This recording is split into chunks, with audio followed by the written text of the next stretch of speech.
My വേൾഡിലേക്ക് എല്ലാവർക്കും സ്വാഗതം. ഞാൻ ഇന്ന് തയ്യാറാക്കാൻ പോകുന്നത് ഒരു പായസമാണ്. അപ്പോൾ എന്നെ അറിയാവുന്നവർ വിചാരിക്കും ഞാൻ പായസം വെക്കാൻ പോവാം. ഒരിക്കലും അല്ല. ഞാൻ പായസം മിക്സ് വെച്ചിട്ടാണ് ഇന്ന് പായസം തയ്യാറാക്കാൻ പോകുന്നത്. ഇന്ന് ഞാൻ പായസം മിക്സ് വെച്ചിട്ടാണ് തയ്യാറാക്കുന്നത്. എനിക്ക് അല്ലാതെ പായസം വെക്കാനായിട്ട് അറിയില്ല. സത്യം പറഞ്ഞു കഴിഞ്ഞാൽ ഞാൻ നോക്കിയിട്ടില്ല. അതാണ് അതിന്റെ ഒരു വശം. അപ്പം സാധാരണ ഞാൻ പാലട വാങ്ങിക്കുമ്പോഴത്തേക്കും ഒത്തിരി സമയം എടുത്തിട്ടാണ് ആ അട വെന്ത് കിട്ടാനായിട്ട് ഒത്തിരി സമയം എടുക്കും. അപ്പൊ അതിന് വേണ്ടിയിട്ട് ഒരു ഈസി വേയുമായിട്ടാണ് ഞാൻ വന്നിരിക്കുന്നത്. അപ്പൊ ഈ ഒരു കാര്യം നിങ്ങളും ചിലപ്പോൾ ഫേസ് ചെയ്തിട്ടുണ്ടാകും, ആ അട വെന്ത് കിട്ടാനായിട്ട്. അതിന് വേണ്ടിയിട്ടുള്ള ഒരു ഈസി മെത്തേഡാണ്, ടൈം സേവ് ചെയ്യാൻ പറ്റുന്ന ഈസി മെത്തേഡുമായിട്ടാണ് ഞാൻ വന്നിരിക്കുന്നത്. നമുക്ക് അടുക്കളയിലേക്ക് പോകാം. അപ്പൊ നമുക്ക് ഇൻഗ്രീഡിയൻസ് എന്തൊക്കെയാണെന്ന് നോക്കാം.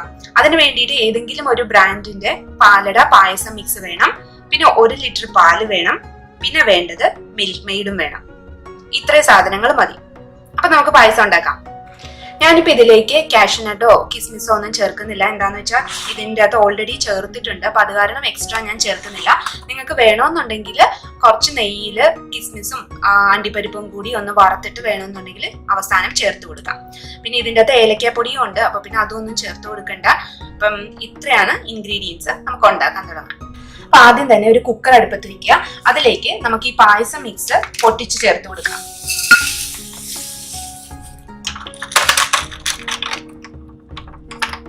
അപ്പൊ ഇത് 2 ലിറ്ററിന്റെ കുക്കറാണ്. ഈ കുക്കറിലേക്കാണ് 200 ഗ്രാം പായസം മിക്സ് ചേർത്ത് കൊടുത്തിരിക്കുന്നത്. ഇനി ഞാൻ ഇതിലേക്ക് ചേർക്കാൻ പോകുന്നത് വാട്ടർ ആണ്. ഇതിപ്പോ 2 ഗ്ലാസ് വെള്ളം ഞാൻ ചേർത്ത് കൊടുക്കുന്നുണ്ട്. അതായത് 500 ml വെള്ളം ചേർത്ത് കൊടുക്കാം. ഇനി ഇത് നന്നായിട്ടൊന്ന് മിക്സ് ചെയ്ത് കൊടുക്കാം. ഇനിയിപ്പൊ ഞാൻ എന്താ ചെയ്യുന്നതെന്ന് വെച്ചാൽ കുക്കറിന്റെ അടപ്പിന്റെ ഈ ഭാഗം ഉണ്ടല്ലോ, ഉൾഭാഗത്ത് കുറേശ്ശെ നെയ്യ് ഇതേപോലെ ഒന്ന് തടവി കൊടുക്കണം. അപ്പൊ എന്താ ഗുണമെന്ന് പറഞ്ഞു കഴിഞ്ഞാല് ചീറ്റി അധികം പുറത്തേക്ക് വരില്ല.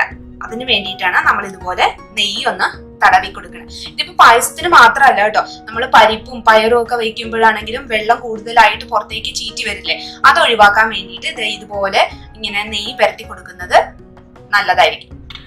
അപ്പൊ ഇനി ഇത് അടയ്ക്കാം നമുക്ക്.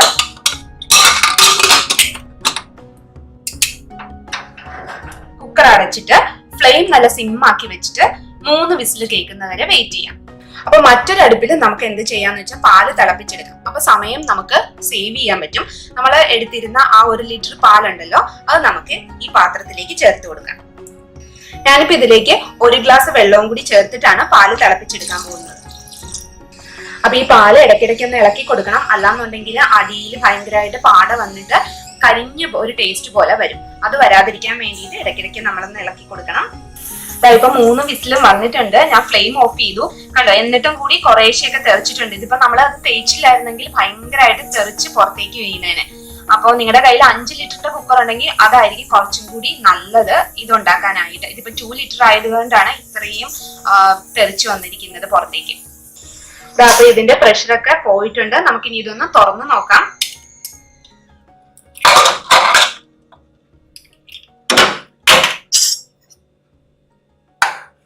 കണ്ടോ, നന്നായിട്ട് വെന്തിട്ടുണ്ട്. നല്ലപോലെ വെന്ത് പാകമായിട്ടുണ്ട്. എന്നാൽ അത് ഉടഞ്ഞു പോയിട്ടുമില്ല. ആ രീതിയിൽ തന്നെ നമുക്ക് കിട്ടിയിട്ടുണ്ട്. അപ്പൊ ഇനി എന്താ ചെയ്യേണ്ടതെന്ന് വെച്ച് കഴിഞ്ഞാൽ ഇതാ പാല് തിളച്ചുകൊണ്ടിരിക്കുന്നു. കുറച്ചും കൂടി ഒന്ന് തിളയ്ക്കാനുണ്ട്. അതിനുശേഷം നമുക്ക് ഇതിലേക്ക് മിൽക്ക് മെയ്ഡ് ചേർത്ത് കൊടുക്കാം.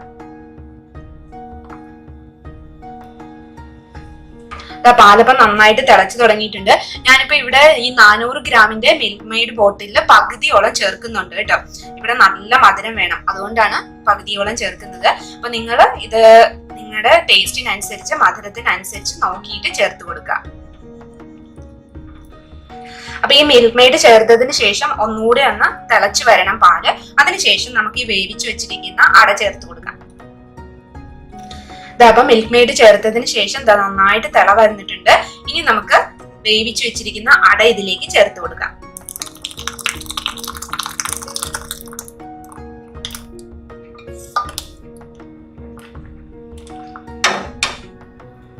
ഇനിയിപ്പൊ ഇത് നന്നായിട്ടൊന്ന് യോജിച്ചു വന്നാൽ മാത്രം മതി. അപ്പോഴത്തേക്കും നമ്മുടെ പായസം റെഡിയാകും.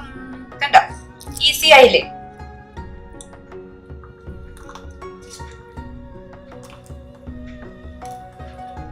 കുറച്ചുകൂടി ഒന്നിരുന്ന് കുറുകട്ടെ. അതിനുശേഷം നമുക്ക് ഓഫ് ചെയ്യാം. അപ്പൊ നന്നായിട്ട് തിളയ്ക്കാൻ തുടങ്ങിയിട്ടുണ്ട്. ഞാനിപ്പോ ഫ്ലെയിം ഓഫ് ചെയ്യാൻ പോവാണ്. ഫ്ലെയിം ഓഫ് ചെയ്തിട്ടുണ്ട്. ഇത്രയേ ഉള്ളൂ. അപ്പൊ ഈ പ്രാവശ്യത്തെ ഓണത്തിന് നിങ്ങൾ ഇതുപോലെ ഒന്ന് ഉണ്ടാക്കി നോക്കിയിട്ട് ഫീഡ്ബാക്ക് എന്നെ അറിയിക്കാൻ മറക്കരുത് കേട്ടോ. അതുപോലെ തന്നെ സബ്സ്ക്രൈബ് ചെയ്യാനും ലൈക്ക് ചെയ്യാനും ഷെയർ ചെയ്യാനും. ഇതുപോലെ തന്നെയുള്ള മറ്റൊരു ഈസി റെസിപ്പി ആയിട്ട് അടുത്ത വീഡിയോയിൽ കാണാം. ബൈ.